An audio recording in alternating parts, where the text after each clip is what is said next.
commune de Fontenay-sous-Bois dispose d'un service public de chauffage urbain qui dessert environ 12 000 logements ou équivalents logements, des bureaux, des équipements publics, des écoles.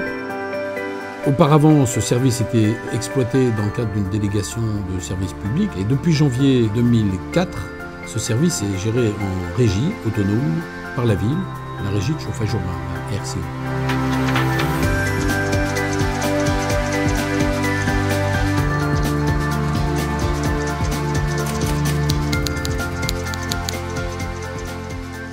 La régie exploite un certain nombre de générateurs, produit de l'énergie, qui est utilisé pour le chauffage et pour la production d'eau chaude sanitaire, dont un turbogénérateur électrique qui fonctionne avec une turbine à gaz naturel qui est couplée à une chaudière de récupération. C'est ce qu'on appelle une cogénération. La cogénération, ça consiste en quoi? Ça consiste à transformer avec une énergie entrante qui est en l'occurrence du gaz, deux énergies sortantes, une qui est sous forme d'électricité, qui est distribuée sur le réseau EDF de Fontenay-sous-Bois.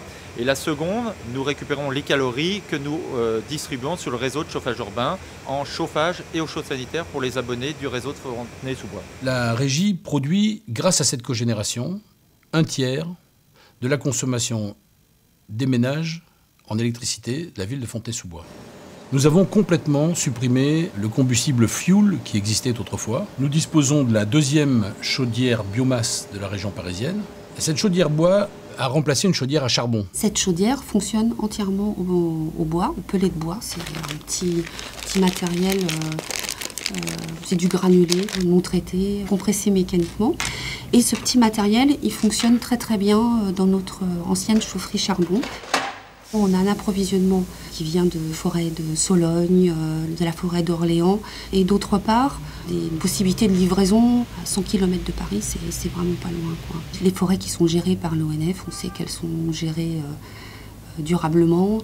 La cheminée de cette chaudière ne rejette plus aucune poussière dans l'atmosphère, du fait notamment que c'était auparavant une chaudière charbon et que le dispositif de captation des poussières était très dimensionné pour le charbon et qu'aujourd'hui il est largement surdimensionné pour le bois. Sur les 3 dernières années, 50 000 tonnes d'émissions de CO2 ont ainsi été évitées. La régie du chauffage urbain est une ICPE, une installation classée pour la protection de l'environnement. Il s'agit d'un arrêté d'exploiter qui est délivré par la préfecture. Dans cet arrêté, il y a obligation d'effectuer des mesures en continu de tous les rejets polluants, que ce soit gaz carbonique, monoxyde d'azote, les températures, le soufre. Par ailleurs, nous avons décidé, dans notre organisation économique, de ne pas faire de marge sur les combustibles. Cette situation présente un avantage notable, c'est que nous n'avons pas d'intérêt à pousser à la consommation d'énergie.